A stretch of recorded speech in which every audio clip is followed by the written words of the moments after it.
எழுத்தாளர் ஜெயமோகன் தனது யானை டாக்டர் சிறுகதையில் வனப்பகுதிகளில் சுற்றுலா செல்வோர் அங்கு மது அருந்துவிட்டு பாட்டில்களை உடைத்துவிட்டு செல்வதையும் அந்த பாட்டில் துண்டுகள் குத்தி யானைகள் அவதிப்படுவதையும் படிப்பவர்கள் மனம் உருகும்படி விவரித்திருப்பார்.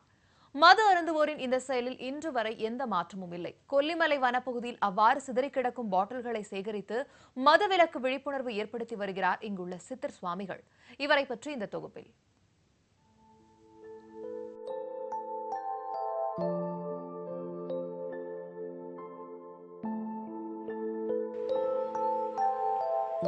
நாமக்கல் மாவட்டம் கொல்லிமலை சிறந்த சுற்றுலா தலமாக விளங்குகிறது.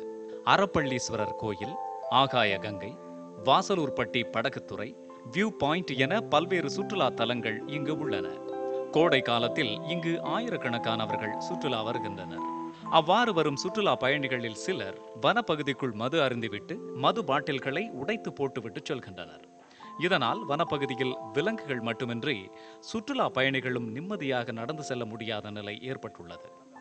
1993ஆம் ஆண்டு முதல் இங்கு தன் மனைவியுடன் குடில் அமைத்து வசித்து வரும் ராஜகுமார் சுவாமிகள் என்பவர் மது அருந்துவோருக்கு விழிப்புணர்வு ஏற்படுத்தும் வகையில் வனப்பகுதியில் சிதறி கிடக்கும் மது பாட்டில்கள் மற்றும் பிளாஸ்டிக் பொருட்களை தனது தொண்டர்களோடு சேர்ந்து சேகரித்து வருகிறார்.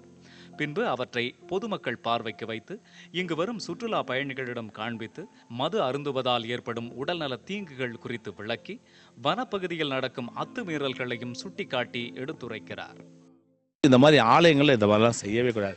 குறைஞ்ச இந்த ஆற்றுல மட்டும் ஒரு 100 மூட்டை மது பாட்டில் மட்டும் பொறுக்கி இருக்கேன். மது குடிக்கிறது மட்டும் இல்லை, அப்படியே குடிச்சிட்டு டமால்னு போதையில் உடச்சிட்டு போகிறான். அது ஒரு கலகலப்பாக ஒரு 10 பேர் செய்கிறாங்க. யார் உங்களுக்கெல்லாம் புத்தி சொல்ல முடியும்? யார் அரசு ஒன்றும் செய்ய முடியாது. ராஜகுமார சுவாமிகளின் எளிமையான பேச்சால் கவரப்படும் இளைஞர்கள் அவர் கூறுவதை கவனமுடன் கேட்கின்றனர்.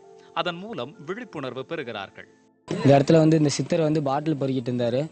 நாங்கள் அது என்னன்னு அவர்கிட்ட போய் கேட்டதுக்கு, உங்களை மாதிரி இளைஞர்கள் எல்லாம் இது பண்ணிட்டு இருக்கிறாங்க, எல்லாம் குடிச்சு எல்லாம் சீரழிஞ்சு போகிறாங்கன்னு சொன்னார்.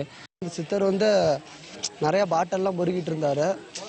பார்த்தப்ப எங்களுக்கே மனசு கஷ்டமாக போச்சு. என்னான்னு போய் அவர்கிட்ட கேட்டப்ப இந்த மாதிரி சொன்னார், இளைஞர்லாம் ஓவராக சரக்கு அடிச்சுட்டு இந்த மாதிரி சுற்றுலா வரப்போ ஓவராக தண்ணி அடிக்கிறாங்க, தண்ணி அடிச்சுட்டு அங்கங்கே விழுந்து நிறைய ஆக்சிடென்ட்லாம் ஆகுது அப்படி இப்படின்னு சொல்லிட்டு இருந்தாரு. அதை பார்த்து எங்களுக்கே மனசு கஷ்டமா போச்சு. வனப்பகுதிக்குள் பொதுமக்கள் செல்லவும் மது அருந்தவும் தடை விதிக்க வேண்டும் என்பதே கொல்லிமலை பகுதி வாசிகளின் கோரிக்கையாக உள்ளது. நாமக்கல் மாவட்டம் கொல்லிமலையில் உள்ள பல பகுதிகளில் மது பாட்டில்களை அப்புறப்படுத்தி அந்த மது ஒழிப்பதற்கான முயற்சி ஈடுபட்டு வரும் இந்த சித்தருடைய பணி பாராட்டக்குரியதாக உள்ளது. நியூஸ் 18 செய்திகளுக்காக நாமக்கல் மாவட்டம் கொல்லிமலையிலிருந்து ஆர். ரவிக்குமார்.